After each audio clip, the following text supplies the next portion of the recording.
此吹將使用交叉拳同郎金寸一決高下。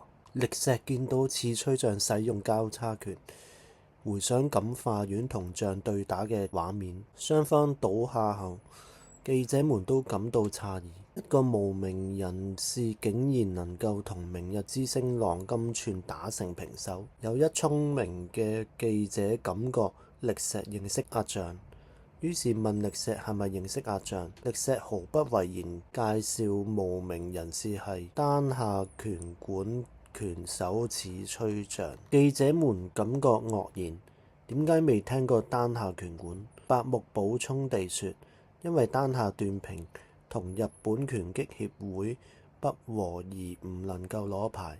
並繼續說此吹將係有實力嘅拳手。大高會長心知不妙，立即強詞奪理。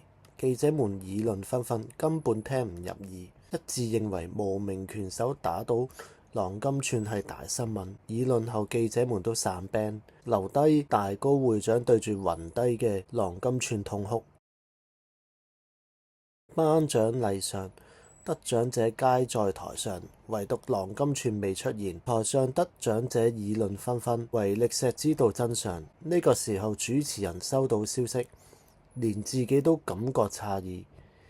主持人將郎金寸被此吹將打倒事情公諸於眾，聽到呢個消息嘅觀眾聽眾都好愕然。力石對於事情感想驚訝又開心。晚上，好多記者湧去丹下拳館。記者向段平表示拳館可以攞牌照。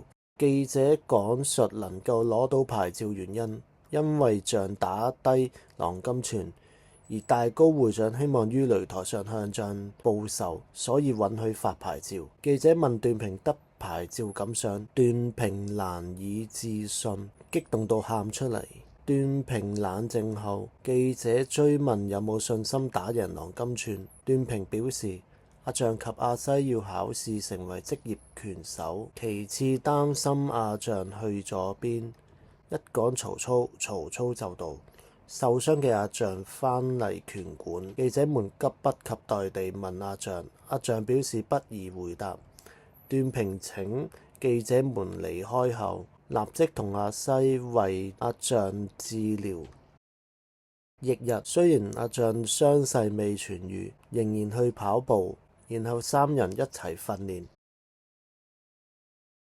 用膳時候，阿將話自己已經報咗拳擊手考試，自己報咗 B 級，順便幫阿西報 C 級，而且得3日時間準備。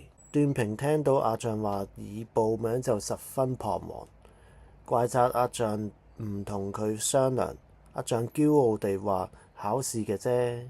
職業拳手時分筆試及練習比賽，筆試係考生對拳擊比賽規則等知識。練習比賽方面，比賽中4位評核員評核考生喺比賽上嘅攻守技巧及比賽態度。論對打實力，阿將係勁過阿西嘅，不過阿西為人平實及有小聰明，筆試上務實地填寫正確答案，而比賽上使用智慧贏咗比賽。阿將喺筆試亂寫一通，比賽方面雖然贏咗比賽，可惜態度惡劣，打到對方出擂台都要繼續打，結果阿將唔合格，阿西合格。離開市場時，記者們追問阿將唔合格心情如何，阿將將憤怒發於記者們身上。力石等人從報章得知阿將唔合格，白木葉子覺得阿將太高調，考試登報，唔合格又登報，而力石認為將本身有新聞價值，而且認為葉子係欣賞阿將。葉子對此十分反感，覺得點解白木爺爺及力石都要重視阿將。1個月後，阿將重新認真考試，結果取得 B 級。雖然阿將攞到 B 級，不過段平及阿西睇得出佢冇喜樂，估計佢好想快啲登上擂台比賽。段平三人返到多亞街，小孩們從記者們得知阿象合格，多亞街街坊搶奪記者嘅車及相機變賣，喺拳館空地大搞慶祝會，而紀子為阿西及阿象做咗條拳褲。翌日，阿西同阿象到林屋打工，阿西友善待客，幫到老闆手。反之，阿象做嘢粗魯，甚至做下嘢走去睇電視直播比賽。隨住劇情發展，阿象冇再喺林屋打工，專心打拳，甚至有師弟們。這是後話。放工後，二人接受段平嚴格訓練。日復一日，二人終於登上擂台比賽。